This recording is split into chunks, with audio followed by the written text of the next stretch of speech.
All right, folks. Do you know Jack? Going strong today. We got our guest, Trevor Strnad of the mighty Black Dahlia Murder, on the line today. How are you doing, man? Great, dude. Thanks for having me, Jack. Just chilling at home in New York. Just got back from the European tour pretty recently, and now I'm just picking my butt. Well, there you go. But I mean, things are pretty busy for you these days, though, because I mean, you're getting ready to go out on yet another series of dates. Some in Canada, and then more in the U.S. and then even more in Europe. So you're definitely keeping yourself busy.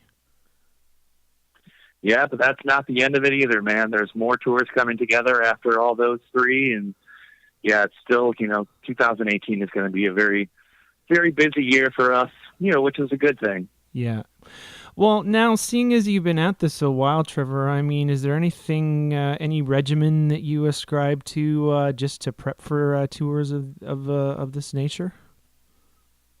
No, nothing really out of the ordinary. I mean, we live all over the place now. We have 3 guys out on the East Coast, including me, and then the other 2 guys are in Michigan. So we don't really practice like your average band anymore.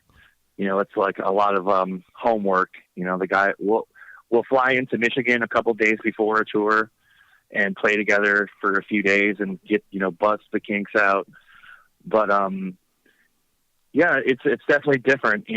But it's been this way for a while. We've had people out of state for a few years, and writing now, when we write songs, it's definitely email chains and phone calls, and so it's definitely a modern way to do things. The Pro Tools era has been kind to us. Yeah. For better or worse, I suppose. Yeah, I do miss the kind of ritual of having a band practice a couple or 3 times a week, and just like blowing off some steam like that. I definitely miss that. Yeah. But this is working for us. It's been working for a long time, but as far as since I moved out here to New York, I don't really know how to or where I can practice by myself. I at my old place in Michigan, I used to like have this like pad and stuff in my closet, and I had a closet that wasn't on either wall of my condo, so it didn't like disturb the neighbors when I was in there screaming my face off. But since I've been here, I don't really know where to do it. You can hear like the other people I live with, like the people that live above and below me, you can hear them like fart or cough, so I definitely can't just scream 20 songs here like I used to. Yeah. So I'm still figuring out where I need to like design a helmet that's just like completely silent inside or outside of it, just scream with that on, or I don't know, dude. I got to do something. Yeah. Well, I was just thinking as you were talking about this, with modern instruments, even wind instruments, they have special mutes and things that you can attach to the end of trumpets that'll make everything super quiet, but the tone you hear back will be pretty regular. But you'd think they would have figured something out for vocals by now, with modern technology being as it is, but apparently not. Yeah, I'm just gonna build like a soundproof doghouse that I put on my head, pretty much. Yeah, but I mean, I suppose the upside of all of this is you don't have to scour New York looking for new musicians when lineups change. I mean, almost the whole world, I suppose, or at least the continental United States, is at your disposal when it comes to finding new talent. Yeah, it's there was a time when we only shopped in Michigan for members, they would be local, of course. Mm-hmm. And, kind of outsourcing and going to getting it to whoever was good enough was really one of the best things we did, and Ryan Knight was the first member we had that didn't live in Michigan. And, I remember hearing when I was young, or when we first started touring, we'd be touring with bands and they'd have members that lived all over the place. And I thought, man, how do you even do that? How does that work? Yeah. But now we've been doing it for so long. It's just been like part of it, Yeah, I noticed Brandon Ellis now. Nightbringer was the first record that you had him be a part of. I mean, what does he bring to the table in terms of his guitar playing, Trevor? He brought a lot, man. I think his solos are incredible. I think that the fans have really responded positively to him. Mm-hmm. I think that he kind of bridges a gap between the first two lead players we had, where John wasn't the most technical, but he had a really emotive kind of thing going on. Mm-hmm. And Ryan was a very, very technical player. It's kind of like a bridge between those two, I think. Yeah. And he's a great songwriter. He stepped right in and grabbed this record by the reins, man. He wrote a bunch of 4 of the 9 songs, which was a really pleasant surprise, and they were great. Yeah. And he also, with the mixing and things, he's very versed in the studio, and he was calling a lot of shots about how things would be EQ'd and guitars, and just he's an impressive musician all around for being how young he is. I mean, he's 25, but the kid is he's like a savant or something. You know what I mean? So he's been a total asset, and I hear a jump in quality from the last record to this, and I mean, not that I'm not proud of Abysmal, but I just think that, with his influence and the positive vibes that he brought, I think we were able to make our best record yet. And, and it's always a goal to make it as varied as possible. It's death metal music, and it's largely fast. So the challenge is making a record that people want to listen to all the way through in the face of decreasing attention spans, which I think has kind of come with the internet era and just how readily available all this music is now. You can download 100 albums in a day if you want, or you could,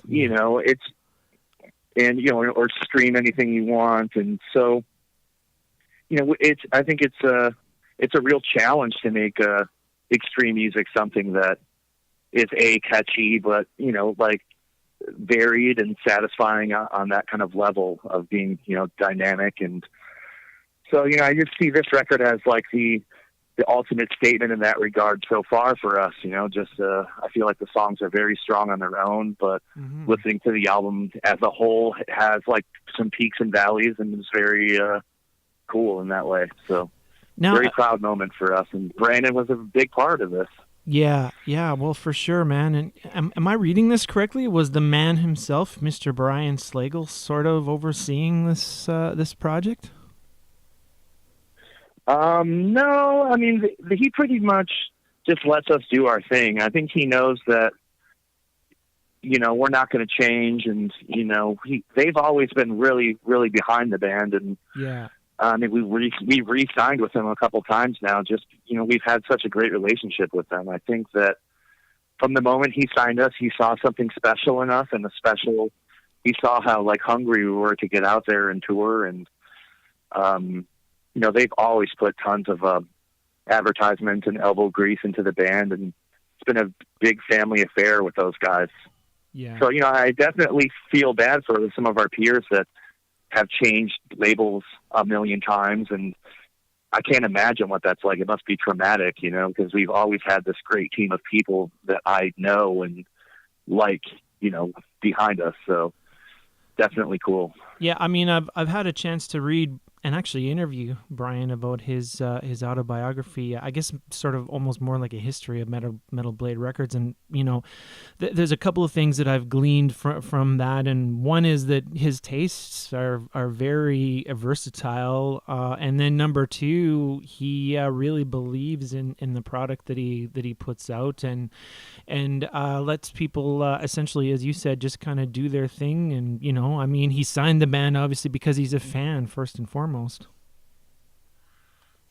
Yeah, so it's been cool. He's definitely, they've definitely given us that respect. They're never trying to stick their hands in the soup. You know what I mean? They just let us do our thing, and they know that we take it very seriously, and we're going to make the best music we can. And yeah, so he's definitely awesome. And I think that he saw something in me in particular. I think he saw a little bit of himself as a kid, being this nerdy dude with glasses that's totally obsessed with metal, that, you know, like knows every single band and is like neurotic about it.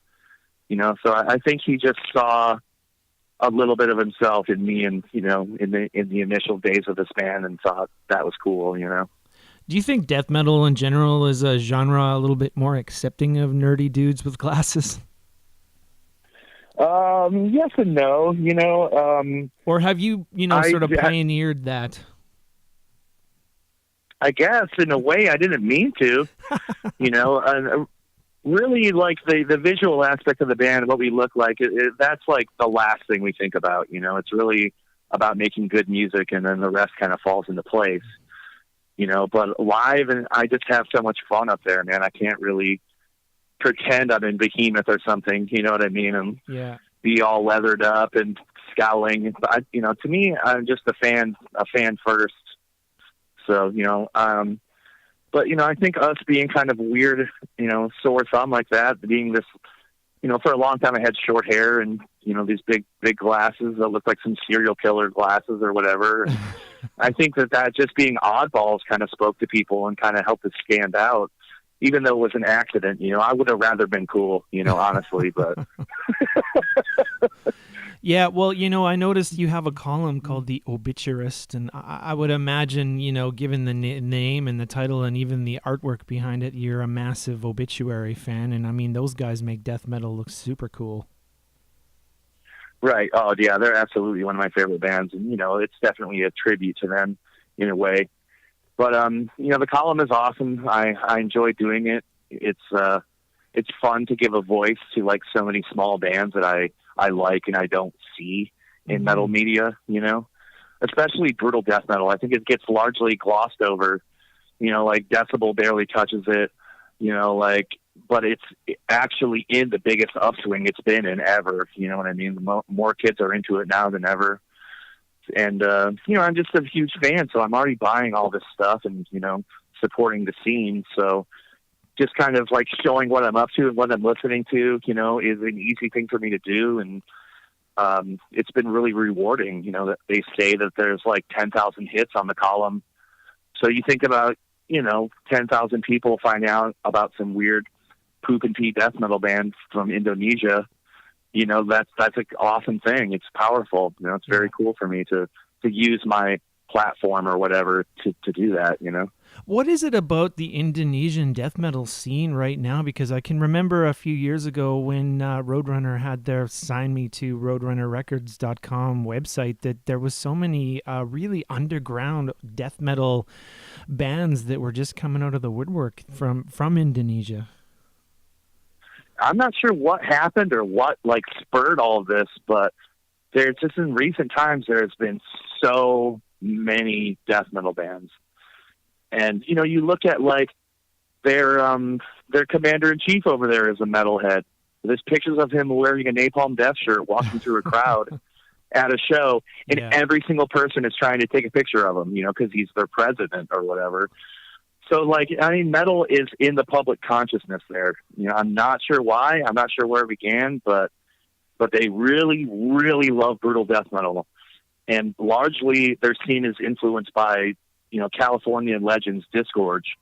Mm-hmm. And there's just so many bands that have trickled down from Disgorge's influence over there that, I mean, I love all of them. It's all just the most brutal shit you can imagine.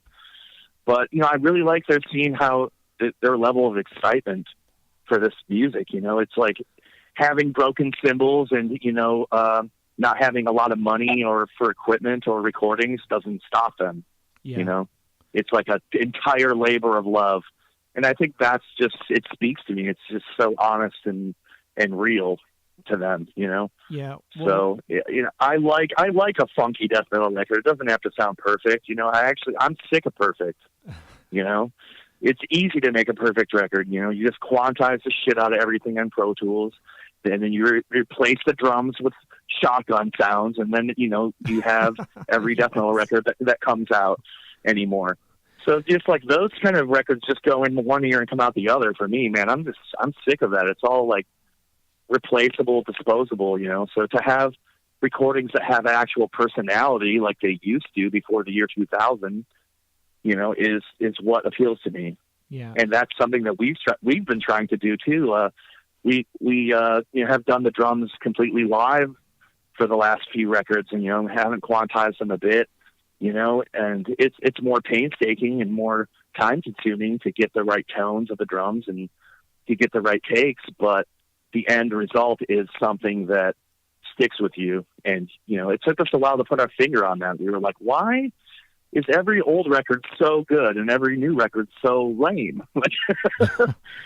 Yeah. Well, just thinking about Obituary's Slowly We Rot record, part of its charm is how substandard the production is. It actually kind of makes it sound more evil and sinister that way. Right. Yeah. It's completely unique. In 1989, that must have blown people's minds. I can't even imagine. I was like a little kid. I wasn't into this stuff yet at all. But it must have freaked people out, dude. Hearing his voice for the first time, and the production, is very gritty, and it's just one of a kind. I like that. Like, I think albums should have a one of a kind production. He shouldn't be able to just, I want the same snare sample. Send it over in an email. Let's go. Yeah. Well, I was just thinking too now, given the fact that you've got your finger on the pulse of the death metal underground to a degree. I mean, what do you see in this day and age, the role of death metal given, maybe even the state of, violence in the United States and even just globally? I mean, are we talking about death metal as an outlet for, that aggression so that it doesn't perpetuate somewhere else? Well, it's kind of been that for me, I guess. I think it's a positive release. In the same way, it's definitely glorifying violence. I mean, that's very typical death metal lyrical fodder, that started largely with, I want to say, Cannibal Corpse, really brought that to a head. Yeah. Of having, each song be kind of like a little Tales from the Crypt scenario, and, I think it'll always be a part of it, of the appeal. But it's that same, macabre appeal that horror movies have. The same reason that people want to go into a haunted house.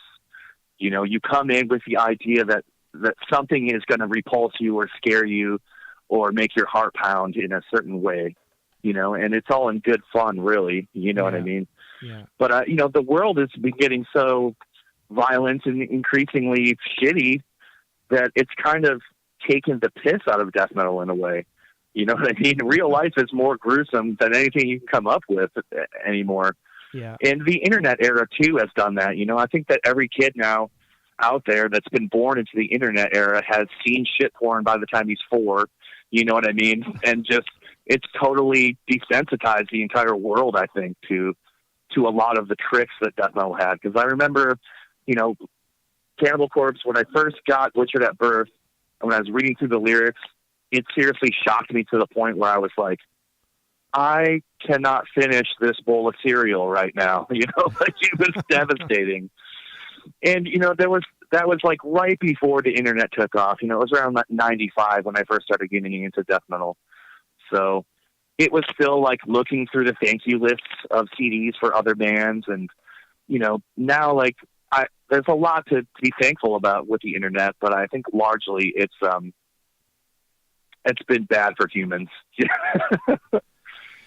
Yeah, no, I don't know if this is true or not, but I mean, I've been seeing posts on social media and whatnot that Apple is considering getting rid of their, pay download service, which, seems kind of scary, especially for, heavy metal music.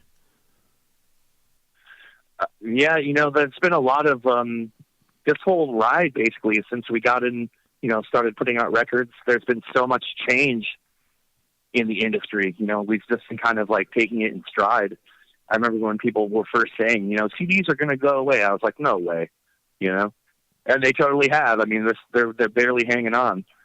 Yeah. And so, whatever happens, metal will survive. It just does. Even when it's not in the high schools, when it's not, as popular as it is now. Because I think it's been in an upswing for the last 10 years or so, definitely. Kind of mirroring, when death metal first came out in the 90s. Mm-hmm. And, there was a lull in between, but it never went away. The underground always exists. The underground doesn't care about what's cool. You know what I mean? What's popular. It's just there, it's always there. And, so whatever happens with Apple, extreme music will persevere somehow, Yeah. Well, I would imagine now for your column, iTunes isn't the first place you go to discover things, and I'm sure you get people submitting things to you all the time. But I mean, where do you go to find your music when you want to find something new and cool? I have tons of sources. I mean, a lot of it is social media. I have a Facebook that has no friends, and I basically just follow every single label that I like and every band that I like. So it's just a constant news feed of metal. I mean, that was largely to kind of do my column and to kind of to stay focused on that, But I just watch all the labels, man. Watch all the brutal labels. Pretty much, I just have blinders onto the rest of the world. Like, I'm so into this thing, you know what I mean? That, like, for me, it's easy to find new bands, and there's just once you know where to look, it's always happening. There's always stuff. So it's, Metal Archive and cruising the blogs for new releases. Watching the labels. And word of mouth too. I definitely listen to suggestions from people. I really appreciate suggestions. I found a ton of cool stuff just from people reaching out, about the column. Mm-hmm. And, but I've always liked it. I just had the same hunger for new music and stuff as I did when I was 15. And now the internet just makes it so much easier to connect with scenes all over the world, third world scenes, and just who knows, there's death metal coming from everywhere. It's exciting. What's your, favorite death metal band name that you've come across in your, search for new stuff, from a gruesome perspective, or even just from a comedic perspective, or, Okay, whatever. that has to be Brain Ass. Brain Ass comes to mind right away when you ask that. And they're from Indonesia. And, there's people that won't check out a band because they have a goofy name, Uh-huh. But, like, come on, it's like English is their second language, man. That's one more language than I speak, Yeah. And it's just, like I said, the amount of, I don't know, they're just, the scene over there is just so honest, and so cool, like, that I can look past that and kind of, that's been one of the big things I learned was to look globally and not, write off bands on their lack of English skills, because ultimately, who gives a shit? You know what I mean? Yeah. Especially with a band like a lot of those bands are brutal anyway. It's not like you were going to understand what the hell they were saying. So who cares? Yeah, I have two personal favorites. One's not a death metal band, mind you, but there's a band from Sweden called Sarcasm. I don't know if you've heard of them before, but they are awesome. That's a death metal band. Sarcasm? Yeah. Yeah, Sarcasm is cool, man. They're a classic, but they're back now. Yeah. Very cool band. They first put out a record in the 80s or something, and now, or maybe the 90s. I'm trying to remember my information because I literally just looked them up before giving you a call. Yeah, they had I had this like compilation of theirs. It was a couple demos called A Burning Red Sunset, and then recently Dark Descent signed them back up, and they have a new record out, and they re-released all that old shit. And there's so many great bands that got glossed over, and they're one of them. Yeah, another favorite band name of mine is Algebra, and they're from Switzerland. Is funny. I know. Well, they're not a death metal band. They're more like a traditional thrash metal sound. But I mean, who in high school at one time or another wasn't really fucking afraid of algebra?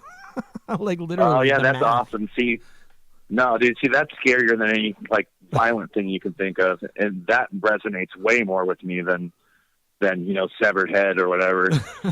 So yeah, I understand. We talk about death metal, where a genre, it's like death metal, but all the lyrics are about your house foreclosing and stuff like that. You know, like really scary shit. Yeah, exactly. Well, given the fact that you're obviously well versed in the history of death metal, if you had to put together a super group, you know, who would be in it apart from yourself, of course? Man, this is a hard one. Doug Cerrito, that played in Suffocation back in the day. He was on all their albums up until they broke up the first time. I think he was an amazing player, and he would be in it. For drumming, I'm not sure. Maybe Chris Reifert from Autopsy. You know, he's not the most technical drummer of all time or anything, but he's just so awesome. You know, I love Autopsy so much. Yeah. Maybe he'll sing with me too. You know, we'll do like a dual vocal scenario. Yeah. But bass.